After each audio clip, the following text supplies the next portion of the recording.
नमस्कार दोस्तों आज इस वीडियो में हम बात करेंगे थुजा ऑक्सीडेंटलिस होम्योपैथिक मेडिसिन के बारे में।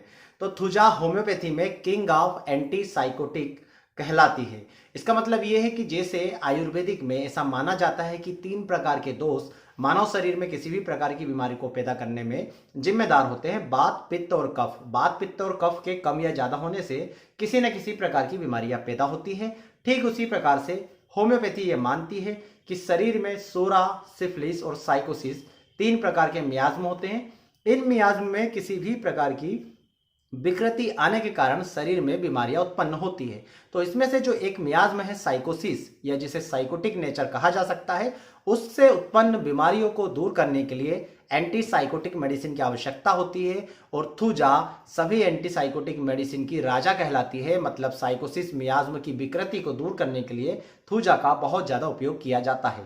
साइकोसिस मियाज्म क्या है? तो आपने देखा होगा कि शरीर में जब भी किसी प्रकार की ओवर ग्रोथ होती है तो ये साइकोटिक मियाज्म के कारण ही होती है। जैसे शरीर में किसी प्रकार की सिस्ट पैदा होना, किसी प्रकार की गठान पैदा होना, फाइब्राइड बनना, किसी प्रकार का ट्यूमर बनना, या शरीर में मस्सों का पैदा हो जाना, ये सभी ओवर ग्रोथ के लक्षण है, यानी कि ये साइकोटिक मियाज्म के लक्षण है। तो इन सभी को दूर करने के लिए थुजा मेडिसिन का बहुत ज्यादा उपयोग किया जाता है। दोस्तों, थुजा के यदि मैं जनरल लक्षणों की बात करूं तो थुजा का जो मरीज होता है वो चिली पेशेंट होता है। मतलब थुजा के मरीज को ठंड दूसरों की तुलना में थोड़ी ज्यादा लगती है और उसकी जितनी भी समस्याएं हैं वो ठंड में थोड़ी सी ज्यादा बढ़ जाती है। तो ऐसे मरीज को चिली पेशेंट कहा जाता है। इसके अलावा थुजा के मरीज की यदि आप बनावट देखेंगे तो थुजा का मरीज हाइड्रोजिनाइट कॉन्स्टिट्यूशन का होता है। तो आपने ऐसे बहुत सारे लोग देखे होंगे जो लगभग थुलथुले सी प्रवृत्ति के दिखते हैं, जिनकी स्किन बहुत ज्यादा ग्लो करती है, बहुत ज्यादा ऑयली स्किन होती है, या आप जब उन्हें देखेंगे तो आपको ऐसा लगेगा कि इनके शरीर में पानी की मात्रा दूसरे लोगों की तुलना में ज्यादा है।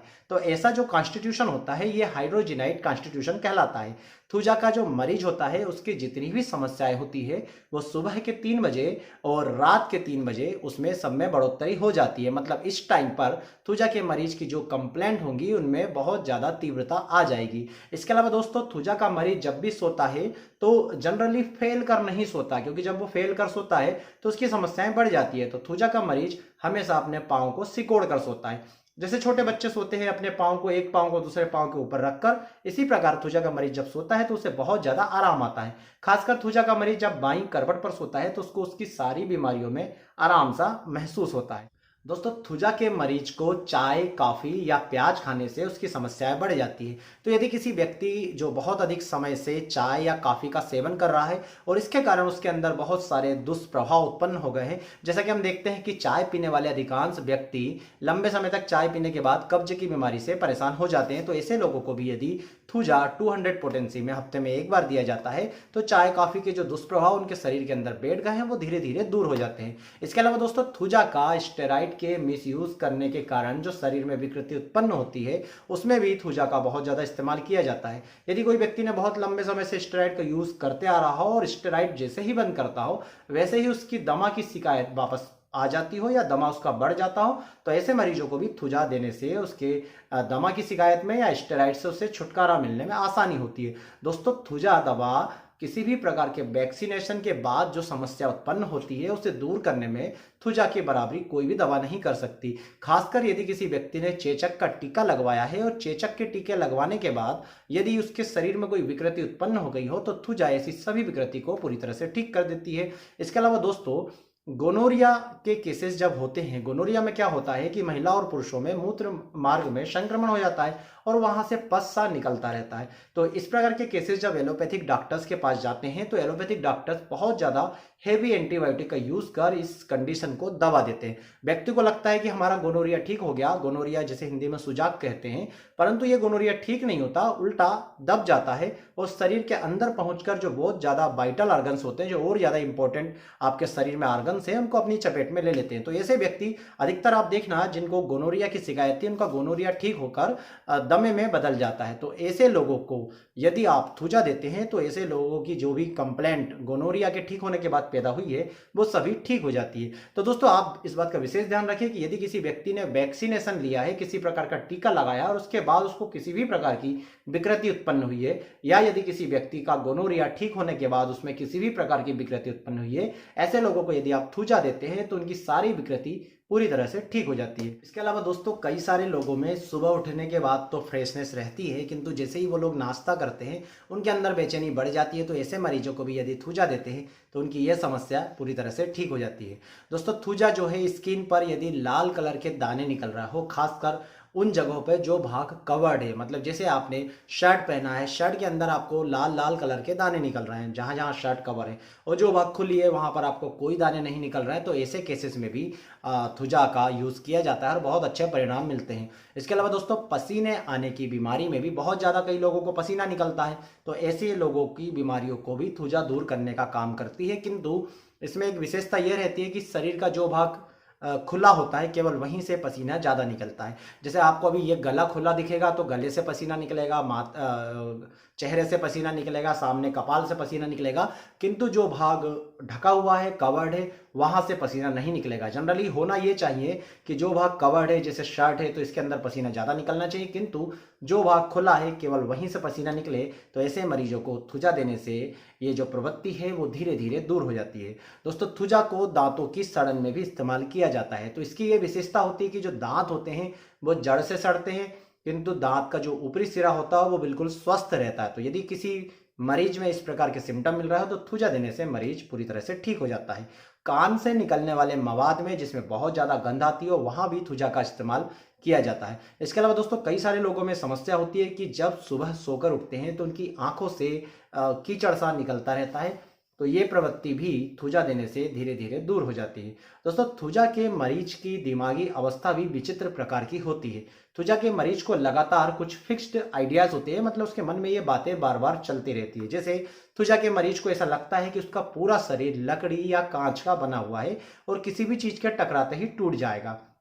थूजा के मरीज को चलने में डर लगता है, उसे लगता है उसका पाँव लकड़ी का बना है, टूट जाएगा। या थूजा के मरीज को बार बार पेट में ऐसा एहसास होता है कि जैसे मेरे पेट में कोई जानवर चल रहा हो, कोई जानवर रेंग रहा हो। तो जनरली जब हम खाना खाने के लिए भूखे होते हैं और कहते हैं पेट में चूहे कूद रहे हैं, इस प्रकार से हंसी मजाक नहीं, बल्कि उसे वास्तविकता में लगता है कि उसके पेट में कोई जानवर सा है जो इधर से उधर मूवमेंट कर रहा हो। इसके अलावा थूजा के मरीज को बार बार ये सपने आते रहते हैं कि वह ऊंचाई से नीचे गिर रहा।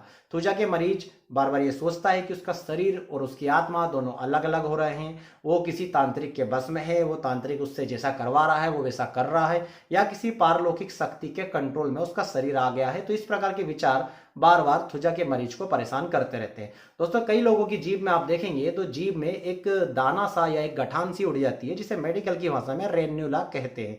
तो इस प्रकार की गठान को दूर करने के लिए भी थूजा दिया जाता है, और ऐसे मरीज को यदि थूजा 30 या थूजा 200 पोटेंसी में दिन में एक बार दे दिया जाए तो उनकी यह गठान पूरी तरह से ठीक हो जाती है। इसके अलावा दोस्तों मस्सों के केस के लिए तो थूजा विश्व प्रसिद्ध औषधि है, और थूजा का बहुत ज्यादा यूज किया जाता है मस्सों को दूर करने के लिए।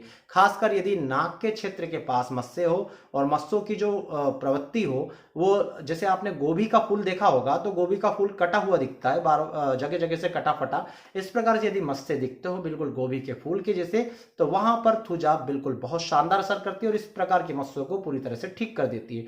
तो इन मस्सों पर थूजा का मदर टिंचर लगाया जाता है। काटन की सहायता से आप थूजा का मदर टिंचर ले लीजिए और काटन पर रख करके उसे मस्सों के ऊपर लगा लीजिए। साथ में थूजा 30 पोटेंसी या थूजा 200 पोटेंसी की दवा सुबह और शाम 5-5 बूंद डायरेक्ट जीभ पर डाल लीजिए, तो ये मस्से पूरी तरह से दोस्तों ठीक हो जाते हैं।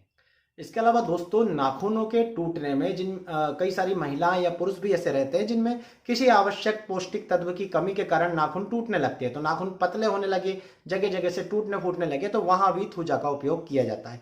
कई सारी महिलाओं में और पुरुषों में भी आप देखेंगे तो उनके इस जगह पर ब्राउन स्पॉट देखने को मिलते हैं। तो इन ब्राउन स्पॉट को भी थूजा देने से दूर किया जा सकता है। ऐसे लोगों को भी यदि थूजा 30 पोटेंसी में सुबह शाम कुछ दिनों तक दिया जाता है तो उनके ये ब्राउन स्पॉट पूरी तरह से ठीक हो जाते हैं।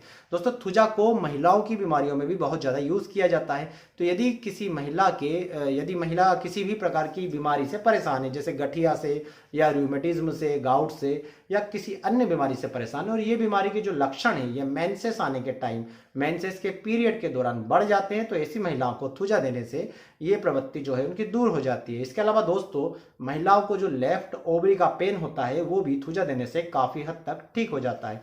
थूजा के बारे में ऐसा माना जाता है कि ये महिलाओं के हार्मोन को कंट्रोल करता है, ना उन हार्मोनों को बिगड़ने देता है, कम होने देता, ना ही बहुत ज्यादा होने देता है। तो महिलाओं के लिए थूजा बहुत ही ज्यादा अच्छा काम करता है। इसके अलावा यदि महिलाओं में किसी भी प्रकार की ट्यूमर, गठान या फाइब्राइड या पॉलिप वगैरह की शिकायत होती है उनके यूट्रस में, तो इन सभी को थूजा दूर करने का काम करता है।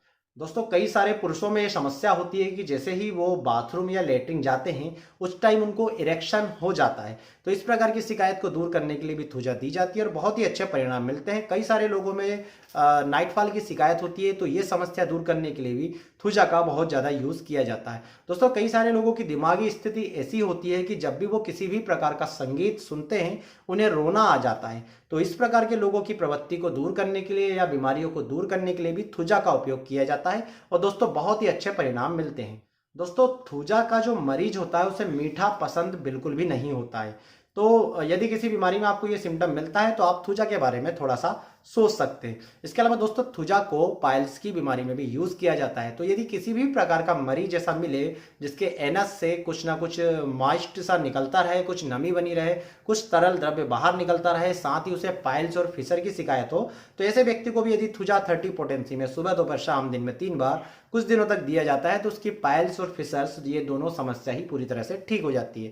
दोस्तों अमीबिक डिसेंट्री के केसेस में जिसमें बहुत ज्यादा लूज मोशन के साथ साथ ब्लीडिंग होती है, खून जाता है, ऐसे केसेस में भी थूजा देने से बीमारी पूरी तरह से ठीक हो जाती है। दोस्तों थूजा को कैंसर दूर करने के लिए भी इस्तेमाल किया जाता है। जैसा कि मैंने आपको बताया कि ये एंटी साइकोटिक मेडिसिन है और कैंसर भी एक प्रकार की गठान या ट्यूमर है। तो इस प्रकार की मतलब किसी भी प्रकार की गठान या ट्यूमर है इसमें थूजा का अवश्य उपयोग किया जाता है। और थूजा ये बार बार गठान, ट्यूमर, सिस्ट, पॉली, फाइब्राइड इनकी बार बार होने की जो प्रवृत्ति होती है इसे दूर करने का काम थूजा करता है। दोस्तों थूजा का एक और सबसे ज्यादा यूज किया जाता है, जैसा कि मैंने आपको बताया कि यदि व्यक्ति में गोनोरिया के बाद किसी भी प्रकार की बीमारी उत्पन्न होती है तो वहां पर थूजा देने से बहुत अच्छे परिणाम मिलते हैं। तो कई सारे लोगों में ये शिकायत होती है कि उनको उनका गोनोरिया ठीक होने के बाद ज्वाइंट पेन होने लगता है, उनको रूमेटिज्म की शिकायत या गाउट की शिकायत हो जाती है। तो ऐसे लोगों को यदि आप हिस्ट्री लेंगे तो वो बताएंगे कि पहले हमें सुजाक यानी कि गोनोरिया की शिकायत थी, जो हमने एलोपैथिक ट्रीटमेंट करवाया था, एंटीबायोटिक देने के कारण या सिल्वर नाइट्रेट का यूज करने के कारण वो बीमारी ठीक हो गई, जबकि वो ठीक नहीं हुई, वो दब गई, शरीर में दब करके उन्होंने जॉइंट में अपना स्थान बदल लिया या दमे की शिकायत पैदा कर ली। तो ऐसे किसी भी व्यक्ति को जिसकी हिस्ट्री में आपको मिलता है कि गोनोरिया ठीक होने के बाद उसे ये बीमारी हुई है, यदि आप वहां पर थूजा देते हैं तो उसकी सारी समस्या पूरी तरह से ठीक हो जाती है। इसके अलावा दोस्तों थूजा के जो मरीज होता है उसको सर दर्द होता है, सर दर्द में उसे ये बार बार फीलिंग आती है जैसे कोई उसके सर में कील से ठोक रहा हो, मतलब कील बार बार चुभा रहा हो। खासकर जब भी वो अपने दर्द के बारे में सोचता है उसे बाथरूम लगने लग जाती है और बाथरूम करने के बाद उसके दर्द में आराम आ जाता है। तो ये सारे सिम्टम्स पर आप जब थूजा देंगे तो आपको बहुत ही अच्छे परिणाम मिलेंगे। तो दोस्तों ध्यान रखिए, थूजा किसी भी प्रकार के वैक्सीनेशन के बाद, किसी भी प्रकार के गोनोरिया को ठीक करने के बाद की बहुत ही मुख्य औषधि है।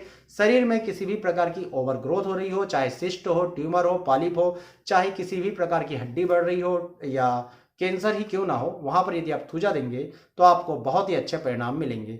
दोस्तों इस वीडियो में इतना ही। उम्मीद करता हूं वीडियो आपको जरूर पसंद आएगा। वीडियो यदि पसंद आया हो तो प्लीज वीडियो को लाइक जरूर करें, चैनल को सब्सक्राइब करें, नीचे जाकर बेल आइकन को जरूर प्रेस कर लें। आप सभी का बहुत बहुत धन्यवाद। जय हिंद, वंदे मातरम।